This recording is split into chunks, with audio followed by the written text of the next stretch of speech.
Hey guys, a couple of quick points before the interview itself. This conversation was actually recorded last month, but as you may be aware if you've been looking forward to Fieldrunners 2, they've had a few delays with the release, and the game is actually coming out on Thursday the 19th of July, which is tomorrow as of this recording, for the iPhone and iPod Touch.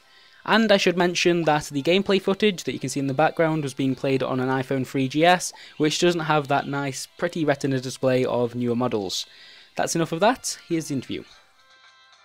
Hey, it's Chris from Pickgeek, and today I'm joined by another Chris, a Mr. Chris Canfield, one of the designers over at Subatomic Studios, who's currently working on Fieldrunners 2. How are you, sir? I'm doing great. How are you doing? I'm doing excellent, thank you for asking. So you joined the team back in 2010, which was more than a year after the original Fieldrunners actually hit the iOS market, but it does seem like you guys have only just finished working on it. 2 sets of DLC, ports to, well, everything. Are you finally ready to give fans a sequel? We're looking forward to it. We've wanted to get some of these ideas off the ground. At the same time, there's so much that we still wanted to do with Fieldrunners, so we didn't really feel fleshed out and done with the original Fieldrunners until around January of last year, where we finally got out an update with trains and with lava and with all these things that we wanted to try out. I mean, you've just very recently had a port to Steam. How's that been for you? Steam's doing great. As a platform, it reaches a lot of people. It finally has that mass of people. Everyone's got a computer somewhere, so it's nice that anyone can play it. And that's really what we wanted, is just anyone to be able to play the game. Sure. And for those who played the first Fieldrunners, what's new with number 2? What can we expect? And so with number 2, what we wanted to do was pull the experience into a larger world. Really give the player a sense of jumping between missions, of earning new weapons, of earning new abilities, then coming back to the old maps with a new way of playing them. The towers aren't just, gun +1, gun +2, gun +3. They really are different ways of playing a map. So if you're coming in with a new type of weapon that shoots in a long stream down a hallway, you're going to build your map in a very different way than if you have, one of our new weapons that are just really short range and tight, and you want to build everything into these little balls of damage. In addition to that, we have an all-new swarm engine, which keeps the AI intelligent, moving around the map. They are now going to take corners more smoothly. They spread out if you give them space and crunch down when you give them a small opening. If you slow down one at the beginning of a hallway, all the ones behind them, all the units behind them will slow down too. So there's a whole bunch of new ways that the players can interact with the enemies. Sure. From the bits of gameplay that I've seen already, it does seem that the Fieldrunners are quite aware of each other, and they're not just going to all run through each other and progress individually. It's very much as a group. So how do you think that swarming mechanic is going to change how people place their towers and build their mazes? Well, the units now move a lot more organically. So if you've got, if you have a tower in the middle of a map, some of them are going to go above it, some of them are going to go below it. If you have single damage towers, sometimes it can be worthwhile to split off runners into groups. If you've got more area of effect towers, it's better to herd them all together into tight fitting areas.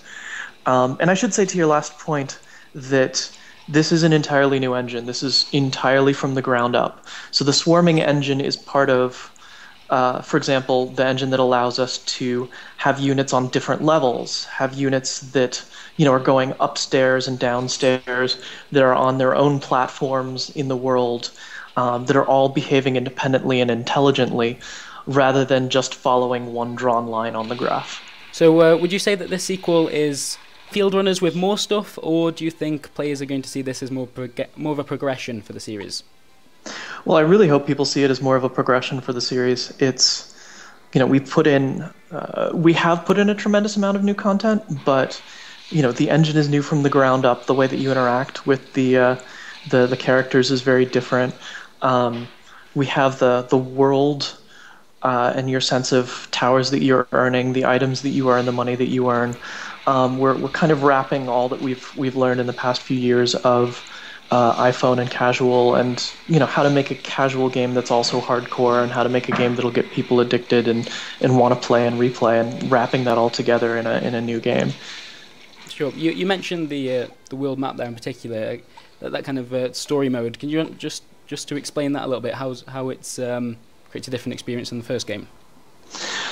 So we have a sense of a world now. We have a sense of the players' inventories. So if you start out on, say, your first map, a tutorial map, don't worry, it's not a boring tutorial, where you have 3 towers. You go to a next map, you go to the map afterwards, you have, those 3 towers. After you've played for half an hour, after you've played for, or a day or however long, you can then take all the new towers, all the new stuff that you've earned, go back, beat the old maps on a higher difficulty, maybe get more stars, which unlocks more stuff for you, basically getting more goodies out of it all. Hopefully being able to go back and play in a different way than you originally played. That was our goal, was to give a lot of these maps more replayability. They play very differently depending on what it is that you bring into it, and we want to give people different toys to bounce around and play with and see how they work for them as players. Sure. The levels within that world mode as well look to be very different game modes, so each level has its own feel. Will there still be maze building and open playing fields, or is it more directed now? We have a combination of open and pathed maps. Some of them are specifically the trench style maps that you see in a lot of other games. Some of our maps are more open in the way that Fieldrunners 1 had been. My personal joy, the way that I really enjoy playing, are the ones that mix the two up, so that you have maybe a section of trenches and then an open area, or you have like a trench that you're trying to defend against while still building a maze in your way. So we're trying to make people look at their layouts, look at how they build maps in new ways, and see what interesting things come out the other end. It's actually really encouraging. The team here keeps... I was one of the designers, so I was working on these maps. The team here keeps coming back at me with new ways of playing these maps, new combinations of towers, new strategies for beating these field runners. And a lot of them will come back and will be like, oh, is this okay? Like, this isn't what you were thinking, but is this an okay way of playing? And it's like, yes, that's awesome.